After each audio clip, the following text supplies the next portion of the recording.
O Jovem Senador é um projeto anual que seleciona, por meio de um concurso de redação, um estudante do ensino médio de escolas públicas de cada unidade da federação para vivenciarem o trabalho dos senadores em Brasília. O tema deste ano foi Cidadão que acompanha o orçamento público dá valor ao Brasil. E nós vamos conversar agora com Pedro Henrique de Araújo Silva, primeiro lugar no concurso, e Laila Cristina de Paiva Soares, do Rio Grande do Norte, eleita pelos Jovens Senadores como presidente da mesa de 2019. Olá, sejam bem-vindos aqui. Muito obrigada por virem aqui participar do programa Cidadania. A gente podia conversar falando um pouco sobre a redação do concurso. Pedro, como é que foi na sua escola? Assim, todo mundo participou, fazia parte, assim, era uma atividade letiva ou quem quisesse que fazia? Não, na minha escola é muito comum, anualmente, fazer o concurso de Jovem Senador, desde 2014, que minha professora ela deu início ao concurso de Jovem Senador. Nossa escola venceu em 2015, 2017 e 2019 esse ano, e foi incluída como parte avaliativa da matéria de língua portuguesa, né? Então, a professora sempre trabalhou redações para o Enem, e aí ela aproveitou as redações do Enem e colocou a do Jovem Senador, o tema, para a gente ir praticando desde o início do ano. E aí a gente foi até a data limite e ela selecionou as melhores redações de cada sala e fez a seleção da escola. E você fez a sua redação, então, né, dentro desse tema, você fez uma comparação com a história da esfinge, né, na Grécia Antiga, comparando o orçamento com o enigma da esfinge. O enigma da esfinge, sim. Conta pra gente um pouco como é que foi essa ideia. Quando eu vi o tema da redação, não só eu como meus amigos achamos bem complexo, bem difícil. E aí tiveram alguns que nem quiseram fazer por achar complexo. Eu também não quis fazer, estava meio desanimado com o tema. E aí... Mas aí pode, como fazia parte da disciplina, pode não querer fazer? Sim, poderia não querer fazer, era uma nota extra. E aí eu não queria fazer.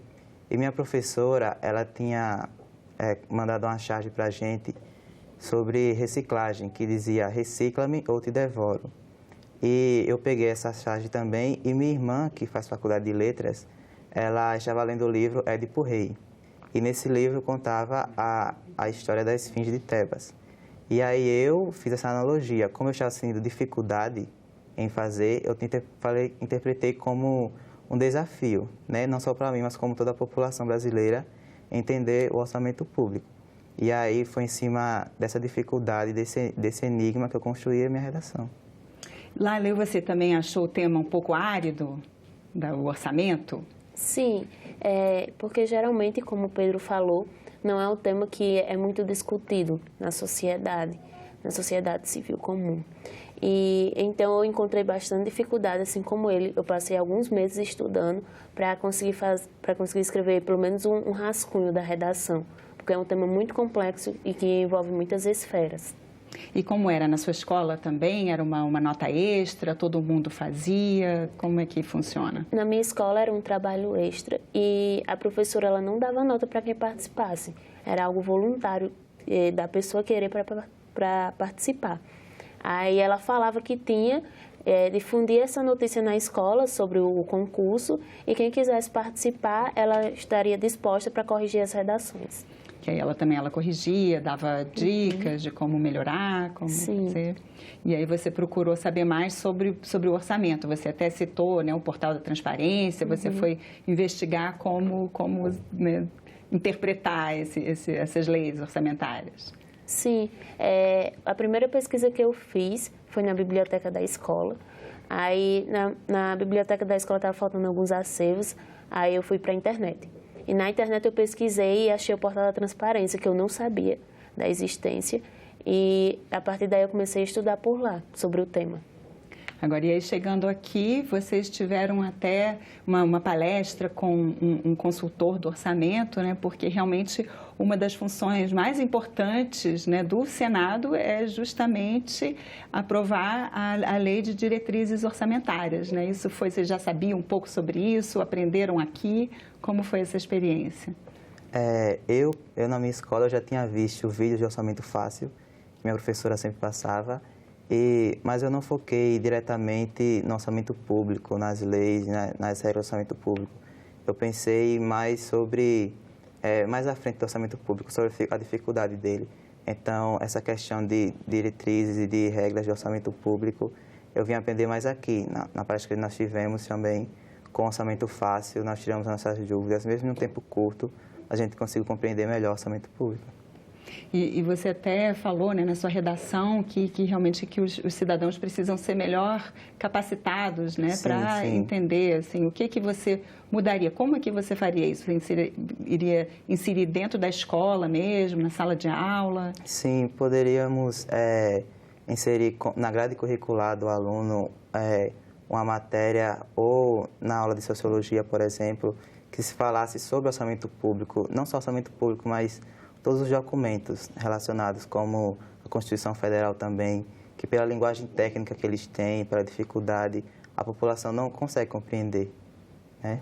Então, como orçamento fácil, por exemplo, que traz da maneira mais fácil o orçamento público, da maneira mais lúdica. Então, seria uma oportunidade a mais do povo conhecer os seus direitos, né, do orçamento público, de participar mais, né? E você, Laila, como você acha que poderia ser mais facilitado, né, para a população conhecer mais?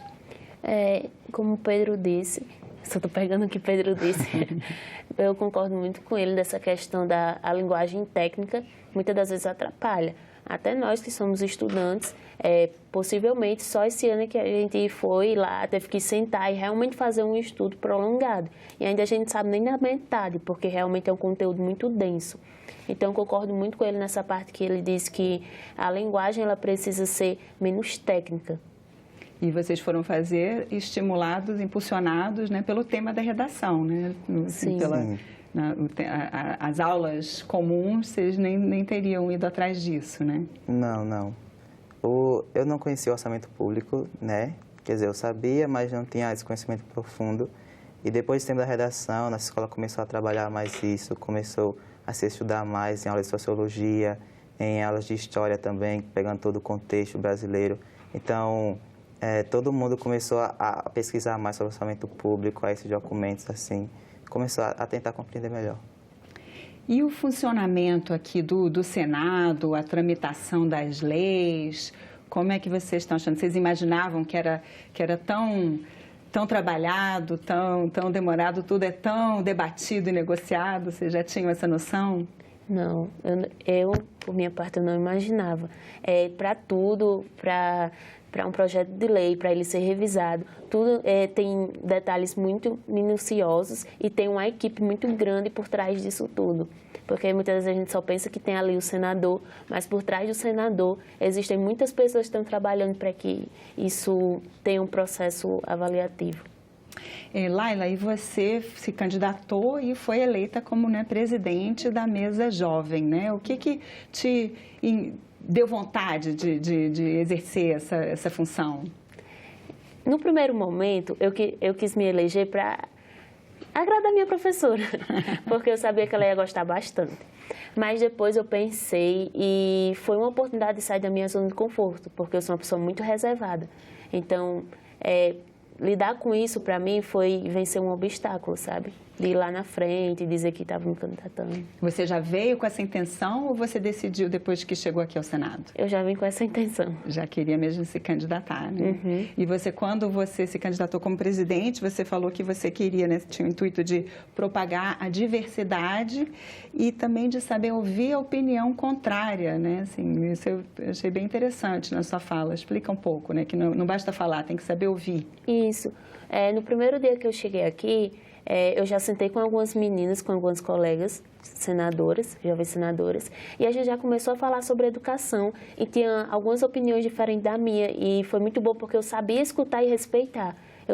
A opinião diferente daquela pessoa não fez eu olhar ela diferente, entendeu? Então eu estou aprendendo muito isso aqui, que não é só a minha opinião não é a certa, não é só a certa, existem outras opiniões.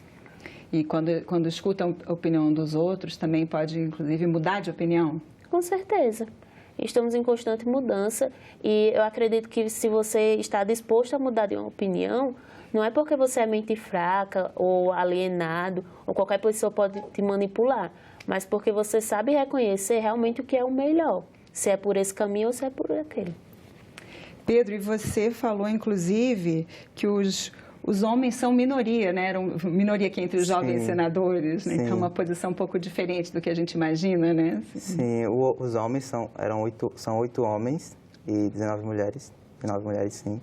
E não queria não só representar os homens, né? Como eu estou representando, mas também o Nordeste e meu estado. Ano passado, o Antônio Victor foi o presidente da mesa de Alagoas. E esse ano eu queria ser presidente também, mas não pude, né? Mas só de estar lá na frente representando o meu estado e os homens também do concurso de Jovem Senador já é uma grande honra. Que você já vem acompanhando o concurso de Jovens Senadores, você já acompanhou ano passado, como foi o trabalho? Sim, ano passado eu também escrevi minha redação, mas ela não foi aprovada na minha escola. Então, mas minha professora sempre me motivou, disse que estava muito boa, que se eu trabalhasse mais, eu poderia vencer no próximo ano. Que você agora está em qual ano? Estou no 3º ano de ensino médio. 3º ano. Então, você já tinha tentado no 2º e agora conseguiu no 3º, né? Sim. E você, Laila, está em que ano? 3º ano também. E já é meu 3º ano tentando. Eu tentei no meu primeiro e no meu 2º ano e também não consegui passar. Aí no 3º deu certo. Mas as outras vezes serviram como treino também, né? Sim, e é interessante o que ele falou, porque realmente, se não fosse minha professora me motivando, provavelmente eu não teria tentado de novo, porque muitas das vezes nós alunos não nos olhamos como um professor nos olha, sabe? O olhar deles é diferente. Então, ela sempre me motivava e me incentivava bastante. E agora que você conseguiu, né, depois de tentar 3 vezes, assim, está correspondendo à sua expectativa? Muito mais que as minhas expectativas. Foi além, né? Sim. O que você achou mais interessante, né, aqui em Brasília, no Senado? Em primeiro foi conhecer pessoas de diferentes regiões do país e também os sotaques. E também eu gostei muito da parte do estudo sobre o processo legislativo do nosso país, que é muito interessante. Eu achei muito interessante a parte das comissões, me chamou bastante atenção, e também de poder conhecer um pouco de Brasília.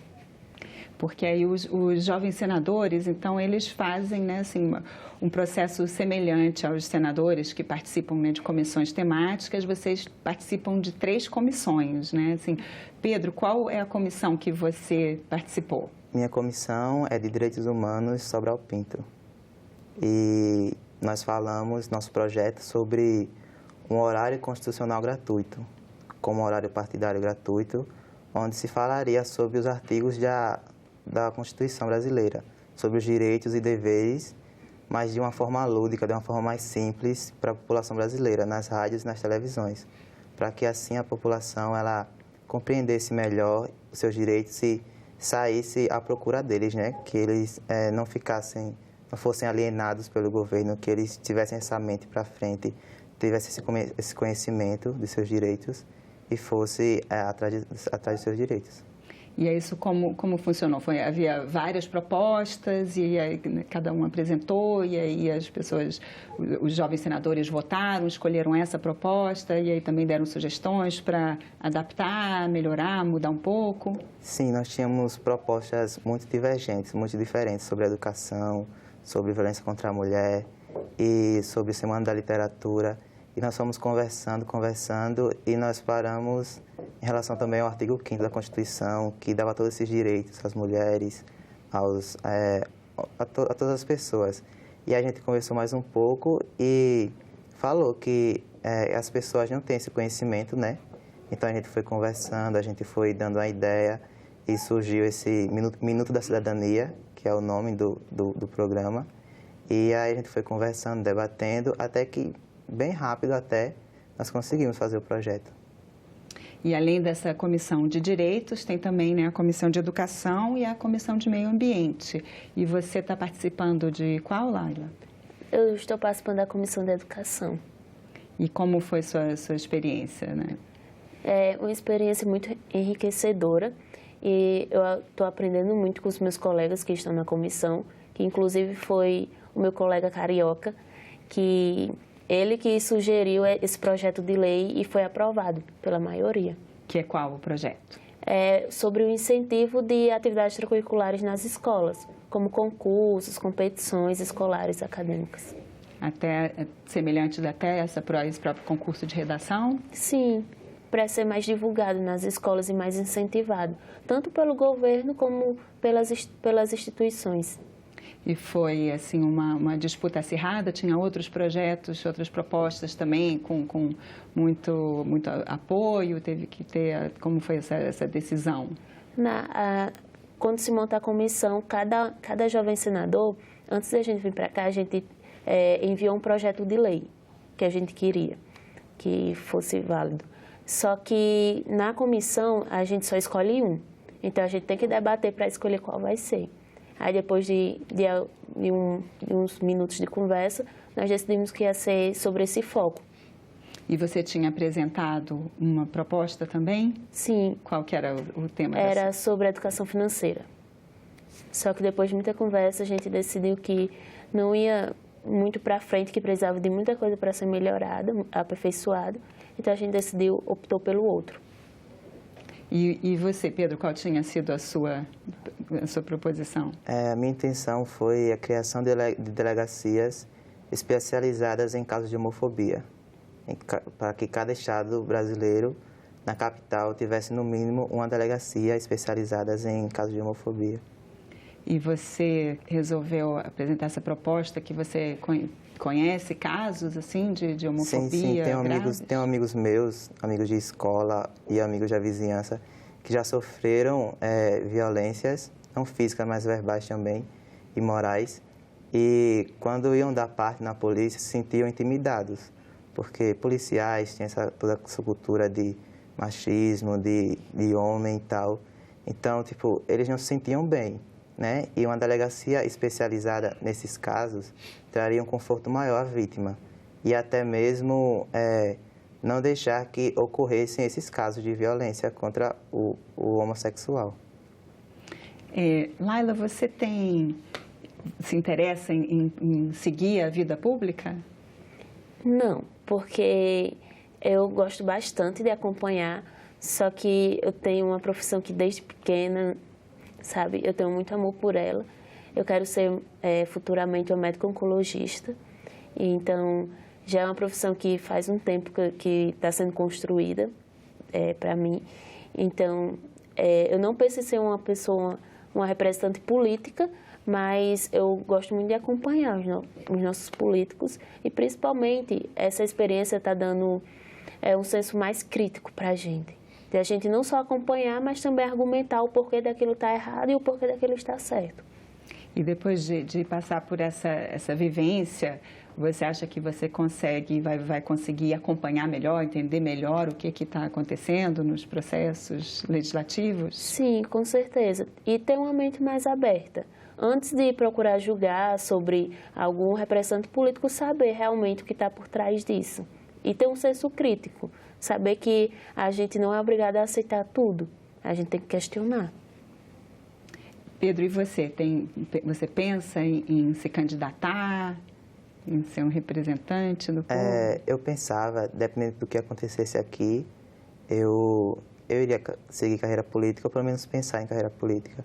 Eu estou esperando muito por amanhã, que será a nossa sessão no Congresso, mas eu penso sim em seguir carreira política, porque eu me interesso em lutar por direitos, assim, em representar alguma minoria.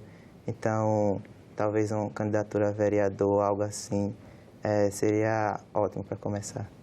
E essa experiência aqui enriquece, assim, ajuda a levar adiante? Como a Laila falou, a gente começa a ser mais crítico, né? Nós já somos muito críticos, mas aqui nós temos opiniões diferentes, culturas diferentes, né? Pessoas diferentes, então a gente acompanha mais de perto cada processo e isso melhora muito o nosso ponto crítico, né? A nossa visão sobre esse mundo político, que às vezes nós vemos pela televisão de uma forma, mas por dentro é completamente diferente, é toda uma estrutura mais complexa. Então, essa oportunidade que poucos têm, que nós estamos tendo, é um divisor de águas na vida de cada um. Porque nós aqui, nós vamos perceber o quão importante é a nossa participação na política, o quão importante é a gente estar firmado no conhecimento político, né? Porque se nós não conhecermos nossos direitos e nossos deveres, nós não vamos exercer nossa função de cidadão, né? Então, é algo muito, muito importante. Falando na função de cidadão, né, na sua redação, você até falou, assim como o Pedro falando da Grécia Antiga, você também lembrou, né, que o conceito de cidadania, né, remonta à Grécia Antiga, né? E você pretende, como você pretende, né, compartilhar essa experiência quando você voltar para a sua cidade? Eu pretendo, foi a primeira vez, ao contrário da escola de Pedro, a primeira vez que teve um jovem senador. Então, da sua escola? Sim, da minha escola. Então, próximo ano eu quero dar palestras e ajudar no que for possível para ter outro jovem senador da minha escola. E também compartilhar a sua experiência aqui, como foi, né? Assim, sim, com processo, certeza. Explicar. Porque é uma forma de incentivar outras pessoas que estão no mesmo lugar que eu. Pedro, eu vi você já disse que uma pessoa que inspira você é o arquiteto Oscar Niemeyer. Aqui em Brasília, né, tem muitas obras dele. Sim. Você pôde ver e apreciar. Sim. Como foi isso? Sim, eu pude ver muitas obras. Por isso mesmo eu quero ser engenheiro civil. Quero cursar engenharia civil porque a forma como ele trazia as construções dele, essa forma mais livre, essa forma de pensar, é muito inspiradora, né? As construções belíssimas que ele fez em Brasília, que ele construiu, né? Então, assim, é algo de inspiração e pelo fato também de eu gostar muito de cálculos e de arquitetura também, que eu penso em fazer, é uma inspiração muito grande, brasileira, né? Uma pessoa incrível, que trabalha incríveis e que inspira muitas outras pessoas. E você, Laila, você viu alguma coisa assim, diferente, interessante aqui em Brasília que te inspira, que você tem vontade de levar de volta também para a sua comunidade? Eu gostei muito da equipe, da forma como tudo é organizado, da organização. E também gostei muito da arquitetura. Realmente é muito impressionante. E tudo não está ali por acaso, ele pensou em tudo. Então, isso me chamou bastante atenção, a arquitetura. E você participa de programas de voluntário, de educação, projetos? Ano passado, acho que foi o ano retrasado, eu participei como monitora na escola de redação. Então, é um trabalho voluntário e realmente me chama bastante atenção porque eu gosto bastante de ensinar. Então, eu gostava bastante de fazer. E também eu participava de um programa chamado Inspirações, que a gente fazia algumas palestras, motivando outros estudantes a fazerem algumas atividades extracurriculares. E redação também, você já deu prova que você é boa no assunto, né? Eu gosto bastante. Pedro, e você também falou que o meio ambiente também é um assunto que te interessa, né? Assim, o lixo na escola também você já participou de um... Sim, nós tivemos um projeto na nossa escola, na rua ao lado, era um depósito, não um depósito, mas as pessoas depositavam seus lixos lá e constantemente a prefeitura falava para não fazer isso, colocava placas, mas não adiantava. E o nosso professor de geografia, o Sávio, ele teve essa ideia no projeto integrador de nós pintarmos o muro da escola com avisos de lixo aqui não e com desenhos representando que a pessoa que joga o lixo é praticamente o próprio lixo, né? Porque está degradando a si mesmo. E aí nós pintamos e nós contamos com a ajuda da prefeitura também, e reformamos a calçada e hoje não temos mais os casos que tínhamos antes, né, do lixo. E aqui dentro do próprio Senado tem também todo um programa de separação de lixo. Foi possível também conhecer um pouco sobre isso? Você que é interessado, né? Interessante ver como funciona. Gente, muito obrigada pela participação de vocês. Parabéns. Muito obrigada. E boa sorte. Muito obrigada. Obrigada a você também que nos assiste. Para rever e compartilhar esta e outras entrevistas, acesse a página da TV Senado na internet, senado.leg.br/TV e inscreva-se em nosso canal no YouTube. Para fazer algum comentário, crítica ou sugestão, telefone de graça para 0800 61 22 11. Obrigada pela atenção e até o próximo Cidadania.